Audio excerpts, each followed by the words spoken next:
Good morning વિદ્યાર્થી મિત્રો. ધોરણ 11 સાયન્સમાં પ્રવેશ કરતા વિદ્યાર્થીઓનો હું પાઠક સ્કૂલ અમરેલી વતી ફિઝિક્સના ઓનલાઈન લેક્ચરમાં હાર્દિક સ્વાગત કરું છું. આપણે 11મા ધોરણના ફિઝિક્સના વિડિયો લેક્ચરમાં ચેપ્ટર નંબર 4 સમતલમાં ગતિ, આ ચેપ્ટરમાં આપણે બે સદિશોના સરવાળા માટેની ત્રિકોણની રીત અથવા તો બે સદિશોની બાદબાકી માટેની ત્રિકોણની રીત એનો અભ્યાસ કરી ચૂક્યા છીએ. બરાબર, સદિશોનો સરવાળો એ ત્રિકોણની રીતથી થાય, સદિશોની બાદબાકી ત્રિકોણની રીતથી થાય.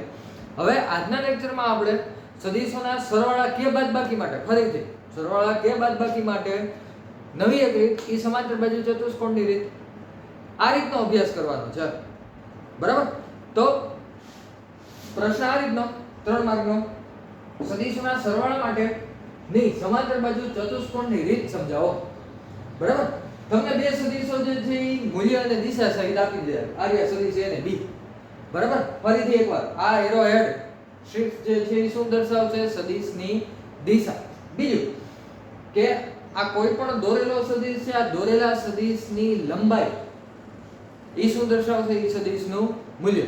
તો તમને આ બે સદિશો જે છે એ મૂલ્ય અને દિશા સહિત આપી દીધા. તમારે શું કરવાનું? તો કે આ બે સદિશોનો પરિણામી સદિશ, સરવાળા રૂપી પરિણામી સદિશ સમાંતર બાજુ ચતુષ્કોણની રીત વડે મેળવવાનો છે. બરાબર, તો આપણે ત્રિકોણની રીતમાં કઈ રીતના કરતા? પહેલો સદિશ જે છે એ દોરીએ, મૂલ્ય અને દિશામાં ફેરફાર કર્યા વગર. બીજા સદિશના હેડ એટલે કે શીર્ષ ઉપરથી બીજો સદિશ દોરીએ, મૂલ્ય અને દિશામાં ફેરફાર કર્યા વગર. બરાબર, અને પહેલા સદિશની ટેલ અને બીજા સદિશનું હેડ એને જોઈન્ટ કરતો સદિશ દોર્યો, એ પરિણામી સદિશ મળતો હતો.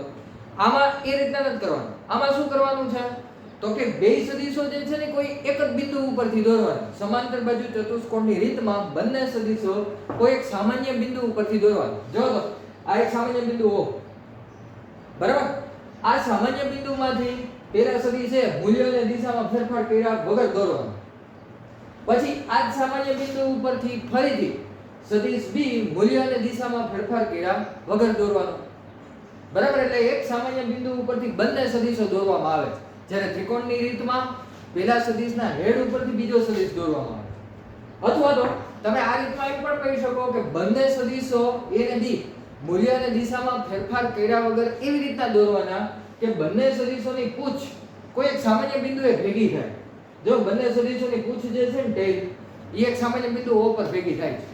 બરાબર, આ રીતના દોરવાનું. તો આ જે બે સદિશો દોર્યા સામાન્ય બિંદુમાંથી, ઈ જ અહીંયા પોઈન્ટમાં દર્શાવેલું છે કે ભાઈ આકૃતિમાં દર્શાવ્યા મુજબ સદિશો A અને B ની પૂછ એક સામાન્ય બિંદુ O પર રહે તેમ કોઈ પણ ફેરફાર વગર દોરો. આ બે સદિશોની પૂછ સામાન્ય બિંદુ O ઉપર રહે, ઈ રીતના કોઈ પણ પ્રકારનો ફેરફાર કર્યા વગર, એટલે કે મૂલ્ય અને દિશામાં કોઈ ફેરફાર કર્યા વગર બે સદિશો દોરવાના છે. બરાબર છે? ઓકે, આ પેલા બે સદિશો દોરી નાખ્યા. હવે તો કે હવે આ બે સદિશો જે છે ને એ સમાંતર બાજુ ચતુષ્કોણ ની બે બાજુઓ દર્શાવશે. એટલે જો એ લખેલું બીજા પોઈન્ટમાં, આ બે સદિશો એ સમાંતર બાજુ ચતુષ્કોણની બે બાજુઓ દર્શાવે. બરાબર, જો આ સમાંતર બાજુ ચતુષ્કોણની આ બે બાજુઓ, હજી બે બાજુ બાકી રહી. તો આ બે સદિશો વાળી જે બે બાજુ છે ને ઈ બાજુને સમાંતર બીજી બે બાજુઓ ધારવી. જો A ને સમાંતર આ બાજુ QR અને સદિશ B ને સમાંતર આ બાજુ PR, બે બાજુઓ ધાર લેવાની.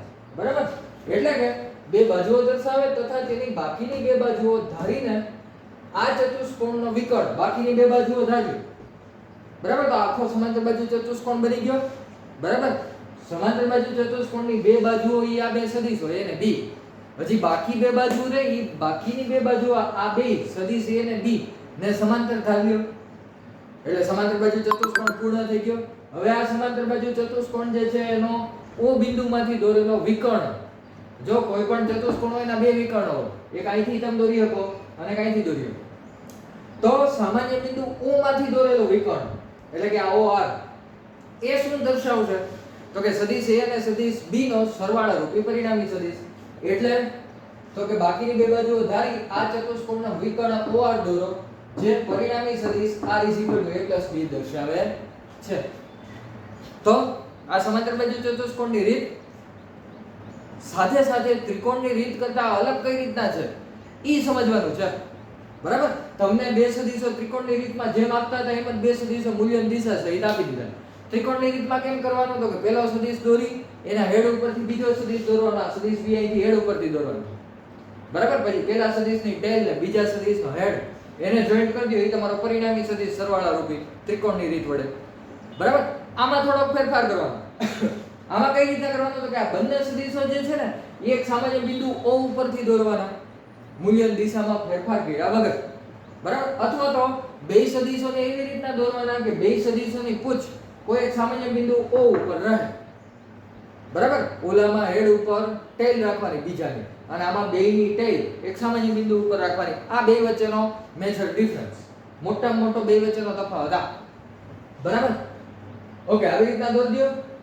તો આ બે સદિશો છે ને, આ બે સદિશો ઈ બે સમાંતર બાજુ ચતુષ્કોણની બે બાજુઓ દર્શાવે. હવે આ બે બાજુઓને સમાંતર બીજી બે બાજુ ધારી જો આ ડોટેડ લાઈન થી દેખાડેલી ધારે, તો એક સમાંતર બાજુ ચતુષ્કોણ પૂર્ણ થઈ ગયો આખો. હવે તો કે હવે આ સમાંતર બાજુ ચતુષ્કોણમાં O બિંદુએથી દોરેલો વિકર્ણ જે સામાન્ય બિંદુ છે ને સદિશ A અને સદિશ B નું, ઈ બિંદુમાંથી જ દોરેલો વિકર્ણ, આ વિકર્ણ જે છે એ શું દર્શાવશે તો કે આ બંને સદિશોનો સરવાળા રૂપી પરિણામી સદિશ R = A + B. બરાબર. તો આ સદિશોના સરવાળા માટેની સમાંતર બાજુ ચતુષ્કોણની રીત થઈ. હવે તો કે હવે એની પછી નવો પ્રશ્ન કે સદિશોના સરવાળા માટેની ત્રિકોણની રીત અને સમાંતર બાજુ ચતુષ્કોણની રીત ની સમતુલ્યતા સમજાવો. ની સમતુલ્યતા એટલે તો કે સદિશોના સરવાળા માટે તમે ત્રિકોણની રીત કરો કે સમાંતર બાજુ ચતુષ્કોણની રીત કરો, બે રીત વડે પરિણામી સદિશ જે છે ને ઈ એક સમાન જ મળે છે. એક સમાન એટલે કે મૂલ્યમાંય ફેરફાર નથી થતો કે દિશામાંય ફેરફાર નથી થતો. આ બે વચ્ચેની સમતુલ્યતા છે. બંને રીત સમાન જ છે. એવું ન થાય કે તમે ત્રિકોણની રીતથી પરિણામી સદિશ મેળવો અને સમાંતર બાજુ ચતુષ્કોણની રીતથી પરિણામી સદિશ મેળવો તો બંને સદિશો જે છે એના મૂલ્ય અને દિશામાં કંઈક ફેરફાર જોવા મળે. એવું ક્યારેય શક્ય નથી. ગમે એ રીત કરો, તમારો પરિણામી સદિશ જે છે એ એક જ મૂલ્ય અને દિશા દર્શાવતો હોય, પછી ત્રિકોણની રીતથી મેળવેલો હોય કે સમાંતર બાજુ ચતુષ્કોણની રીતથી મેળવેલો હોય, બંને માટે મૂલ્ય અને દિશા એક સમાન જ હોય. તો ઈ જ બે વચ્ચેની સમતુલ્યતા છે, ઈ આપણે સાબિત કરવાની. બે રીત વડે પરિણામી દોરી અને સાબિત કરવાની છે. તો જો આ તમને બે સદિશો મૂલ્ય અને દિશા સહિત આપી દીધા. બરાબર. બે પ્રશ્નમાં બ્લુ કલરથી જે સદિશો દોરેલા ને ઈ પ્રશ્નમાં આપેલા સદિશો છે. બરાબર. આ બે સદિશો આપી દીધા. પહેલા ત્રિકોણની રીત વડે પરિણામી મેળવીએ તો આ પહેલો સદિશ A, એના હેડ ઉપરથી બીજો સદિશ B, બે સદિશો મૂલ્ય અને દિશામાં ફેરફાર કર્યા વગર દોર્યા. હવે તો કે પહેલા સદિશની ટેલ O, બીજા સદિશનું હેડ Q, આ બેને જોઈન્ટ કરતો સદિશ એટલે આ ત્રિકોણની રીત વડે સરવાળા રૂપી પરિણામી સદિશ જો આ રીતના મળે છે. આટલું મૂલ્ય લંબાઈ જેટલું અને એરો હેડ જે દિશામાં છે એ દિશા સદિશ. બરાબર. હવે તો કે સમાંતર બાજુ ચતુષ્કોણની રીત વડે પરિણામી મેળવીએ તો હાલો આ એક O બિંદુમાંથી પહેલા સદિશ A દોર્યો, પછી O બિંદુમાંથી સદિશ B દોર્યો, અથવા તો બે સદિશોની કુછ એક સામાન્ય બિંદુ O ઉપર રાખી. બરાબર. તો આ A અને B મૂલ્ય અને દિશામાં કોઈ પણ પ્રકારનો ફેરફાર નથી કરવાનો. આ A અને B સદિશો એટલે કે OP અને OQ બાજુ એ સમાંતર બાજુ ચતુષ્કોણની બે બાજુઓ દર્શાવે છે. બાકીની બે બાજુઓ ધાર લીધી. બરાબર. OP અને OQ ને સમાંતર બાકીની બે બાજુઓ ડોટેડ લાઈન વડે દર્શાવેલ છે જે ધારેલી છે. હવે તો કે આ સમાંતર બાજુ ચતુષ્કોણ પૂર્ણ થઈ ગયો. આ સમાંતર બાજુ ચતુષ્કોણનું O બિંદુ જે બે સદિશોનું સામાન્ય બિંદુ છે એ O બિંદુમાંથી વિકર્ણ દોર્યો OR.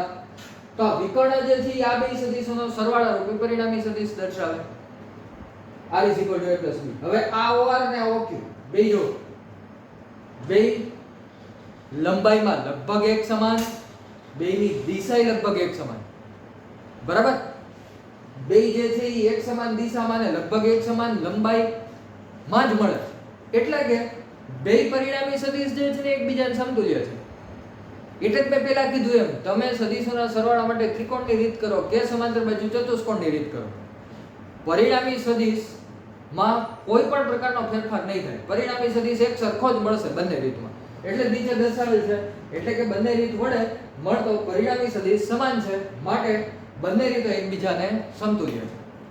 બરાબર. તમે કોઈ બી રીત વડે પરિણામી સદિશ મેળવી શકો. પણ સામાન્ય રીતે સમાંતર બાજુ ચતુષ્કોણની રીત વડે પરિણામી સદિશ મેળવવો, આ મેથડનો ઉપયોગ આપણા ભૌતિક વિજ્ઞાન ફિઝિક્સમાં જાજો થાય છે. 12મામાં મોસ્ટ ઓફ આ રીતે પરિણામી સદિશ મેળવેલ હશે. બરાબર, કારણ કે બે સદિશો ઓલરેડી કોઈ એક સામાન્ય બિંદુ ઉપરથી જ આપી દીધા હોય તો તમે પરિણામી સદિશ મેળવવા માટે આ એક જ રીતનો ઉપયોગ કરી શકો. બરાબર, તમને આવી રીતના સ્વતંત્ર બે સદિશો આપ્યા ન હોય, તમને બે સદિશો ઓલરેડી એક જ બિંદુમાંથી ઉદ્ભવતા હોય એવા આપી દીધા હોય, તો હવે એનો પરિણામી જોતો હોય તો સમાંતર બાજુ ચતુષ્કોણની રીત એક જ મેથડ થી મેળવી શકાય. બરાબર, એટલે મોસ્ટ ઓફ જે ઉપયોગ થશે પરિણામી સદિશ મેળવવા માટે ની મેથડ ઈ આ મેથડ હશે, સમાંતર બાજુ ચતુષ્કોણની રીત. બરાબર, હવે પછીના વિડિયોમાં આપણે આ સમાંતર બાજુ ચતુષ્કોણની રીત વડે સદિશોની બાદબાકી એનો પણ અભ્યાસ કરીશું. બરાબર, ટેક્સ્ટ બુકમાં નથી આપેલું પણ કન્સેપ્ટ ક્લિયર થાય અથવા તો થોડુંક તમે એમાં ડિટેલમાં વિશેષ સમજી શકો એ માટે જે છે એનું થોડુંક ડેમોન્સ્ટ્રેશન લેશું કે ભાઈ સમાંતર બાજુ ચતુષ્કોણની રીત વડે સદિશોની બાદબાકી કઈ રીતના કરી છે. બરાબર, અને ત્યારબાદ જે છે એ સદિશોનું વિભાજન, સદિશોના ઘટકો, x દિશામાંનો ઘટક, y દિશામાંનો ઘટક, એ ઘટકો લઈ અને અલગ અલગ સદિશો, શૂન્ય સદિશ એક આપણે ભણી ગયા, પછી એકમ સદિશ જોઈશું. બરાબર, અને ત્યારબાદ જે છે આ સમાંતર બાજુ ચતુષ્કોણની રીત વડે જે આ પરિણામી સદિશ મળે જ ને એ પરિણામી સદિશનું મૂલ્ય મેળવવું હોય તો એ મૂલ્ય મેળવવા માટેનું સૂત્ર શું, એ સૂત્રની તારવણી કરવાની છે. આ ચેપ્ટરનો મોસ્ટ આઈએમપી પ્રશ્ન. બરાબર, તો આજના લેક્ચરમાં બે પ્રશ્ન, સદિશોના સરવાળા માટેની સમાંતર બાજુ ચતુષ્કોણની રીત 3 માર્કનો પ્રશ્ન, અને પછી આ 2 માર્કનો પ્રશ્ન કે ભાઈ સદિશોના સરવાળા માટેની બંને રીતો, ત્રિકોણની રીત હોય કે સમાંતર બાજુ ચતુષ્કોણની રીત હોય, બંને રીતો એકબીજાને સમતુલ્ય છે નહીં સાબિત. અત્યાર માટે stay at home, stay safe, thank you.